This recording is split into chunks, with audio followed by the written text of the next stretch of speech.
Hey, good morning, everybody. Welcome to SafeDefend Live. I've brought the great Dr. Vecchi back from all of the busy stuff he's doing, all the things he's trying to do to help communities stay safe.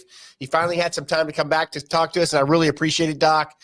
You know, I've talked about this with Jeff a couple weeks ago about, metal detectors and personal experience with family, friends who dealt with a student bringing a firearm into a classroom and how those systems are okay, but they don't solve the problem. So today I'd like to get your expert opinion on, metal detectors, video cameras, the panic cards that some teachers are wearing now that they press for any emergency.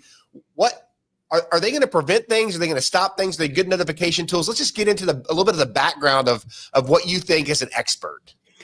Well, I think, when you're looking at if something's going to prevent something, or if you're going to, spend money or budget to buy something like technology, you got to really understand the problem. And I think the first thing we need to look at here is that, what are you trying to do in the situation where you have, let's say, an active killer, active shooter attack or something like that? Because that's pretty much what this is kind of worst case scenario and what we plan and train for.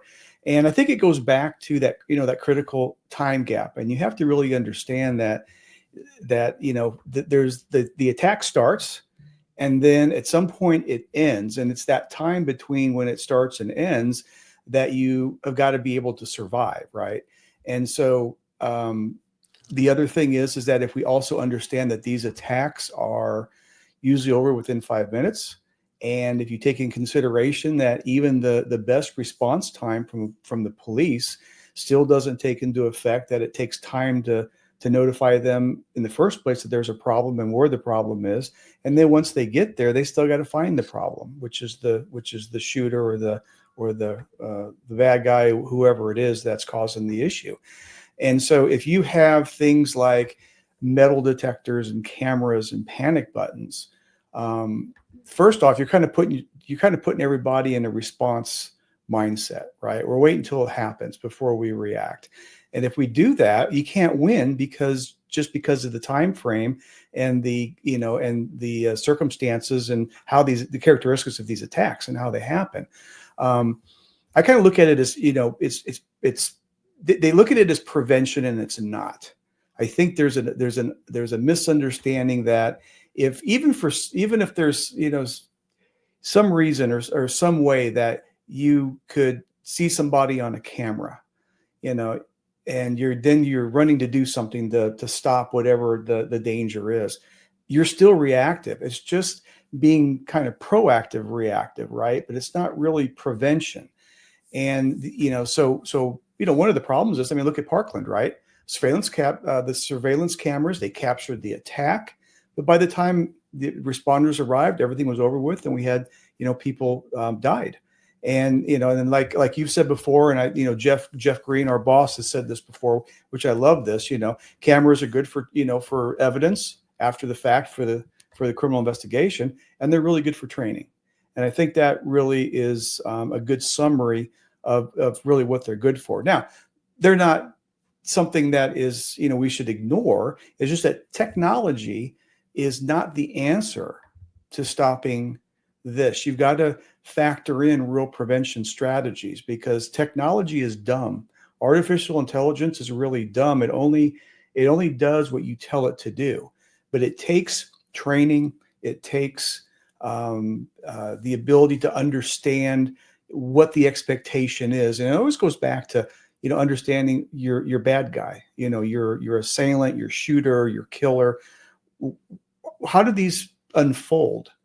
And they always unfold in the same manner, right? And there's evidence that there's an issue long before it becomes an issue. And that evidence is basically behavioral indicators. If we go back to the threat assessment thing, risk assessment, look at your vulnerabilities and things like that. You've got to factor that in. And then that helps the technology. But relying on just metal detectors and cameras and panic buttons may or may not, be enough. And it's usually never enough. The other thing that you mentioned, in your, when we were talking earlier, is looking at, one button for everything, right? And alarm fatigue. And the Yep. one button for everything is really one of the things that I think is one of the biggest mistakes, is because emergencies are very different, right? If you have a fire, right, you're going to do what you practice in your fire drill. What is that? Well, the alarm goes off. Okay, you very in an orderly manner collect your kids, collect your employees. You walked out of the hallway, you walk down the stairs, you walk out to the parking lot, and you wait for the all clear. Okay. If you do that during an active shooting, okay, you're probably not even going to survive the walk out of the hallway, because it's a very different type of training. Yep. So if you have the same alarm for every type of emergency, it's going to be problematic, especially now when you have the offenders actually planning that as part of their attack, because they know that when the fire alarm goes off, it's going to trigger a specific response, and they know that response because they've been through 100 fire drills. And so if you're using that as part of your attack, it makes this, one shot, all, all emergency, or, all incident alarm a really, a real problem, and then the other thing is that, you're talking about, alarm fatigue. And we see this when you have, alarms communication, emergency communication thing that does more than one thing. And there's an expectation that someone who's under stress is going to be able to be effective. And here's an example. There are some systems out there, and what they try to do is they try to make it work for everything. So, one click is, there's a fight. Okay. 2 clicks, it's a medical issue. We need the nurse. 3 issues, we need the I don't know, like some sort of an attack, right? 6 clicks is this, 8 clicks is that, right? And there's all these variations and things like this. And that why that sounds really good in theory, you have to again understand what a person is going through when they sense that their life is in danger because someone's trying to kill them. They're not going to be able to remember that 6 clicks is this and 4 clicks is that and 8 clicks is that.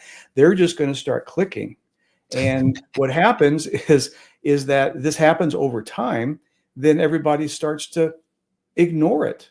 And that's the alarm fatigue. It's just kind of like, years ago when the first the car alarms came out.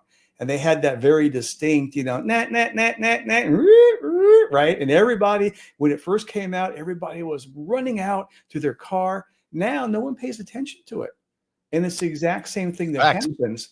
And so, it desensitizes you to the emergency. It triggers the wrong reaction, the wrong drills. It doesn't do anything to prevent. Okay, you've got to layer your security with a real understanding of what are you trying to do when that shooting starts. And you got to do it from the standpoint of 2 things. One is that you're going to be scared and you're going to lose all control of your fine motor skills. The best thing you can do is maybe 1 or 2 gross motor skills. You don't even have time to pull your phone out and even remember the code. That's unlikely. You're going to pause or you're going to get tripped up on that.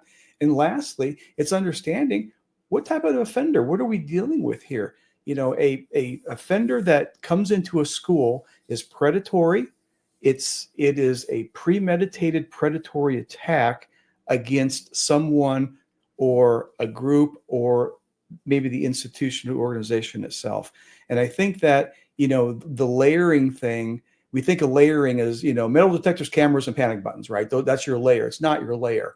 That's one layer composed of several elements, but you have to put that with an understanding of the reaction that's going to happen with the people. And then the second thing is the expectation, a real expectation, the ground truth of how this stuff really plays out in an attack incident. I think you bring up a good point today that we always reinforce. You can't just have notification without preparation, right? Mm-hmm. And you can't have notification without protection because of the critical time gap. So the point to all this is not to be harsh on other solutions. It's to be realistic and say, look, if your team is not prepared, if they don't know how to identify a potential threat and they don't know what to do, and they're not trained to do that when it happens, it doesn't matter what notification system you have. It doesn't matter that you have cameras. It doesn't matter. None of it matters. If your teachers know how to press a button but don't know how to defend the threshold or have the tools to defend their threshold when an attack happens, it doesn't matter that you have a camera. It doesn't matter that you have a notification system, because they can't do anything in that critical time gap when nobody's there to defend their classroom or their office space or whatever it is. We cannot lose sight of what the problem is, and the problem is the problem. People do stupid things. If you don't prepare for the stupid things that people do, you can't defend against them. You can't trust technology alone to solve your problems. That's what makes SafeDefend different. That's who we are: prepare, notify, protect. All three areas, we're going to get your teachers ready where they're comfortable. If something happens, they know exactly what to do with their students in their classroom, and they know exactly how to defend their threshold so they can manage the critical time gap. Is that accurate? That's very accurate. And the only thing I could add to that is, what also makes SafeDefend better, and in my opinion, the best in these situations, is that because of the way it works, it takes in consideration of how a person, the condition they're going to be under when their life is threatened, when their kids, their students, their employees are threatened. It takes under consideration that there's a body alarm response that comes in, that it's going to be the fight or flight syndrome thing that we always talk about.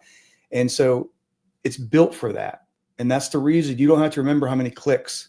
You don't have to remember anything other than doing this and then having that burden taken off of you. Everything's notified, and then you can focus on protecting yourself and your employees and your students until the attack is over. And then the next thing we provide as we touch the reader is a cabinet opens up, and we give you protection tools and training that is, built for best practices that works in these situations. And so it's kind of like the best thing out there. I mean, I don't know how else to say it, because if you don't have a system or a process or training that takes into consideration the condition the person's going to be in when their life is threatened, and a real understanding of the attack characteristics of the offender, then your system is missing a lot of stuff. Those are the facts, Doc. I couldn't agree with you more.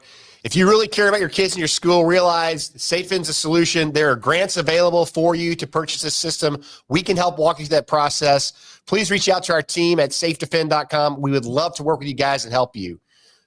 For that, this episode of SafeDefend Live, Doc and Dave, we are out of here. What a great week.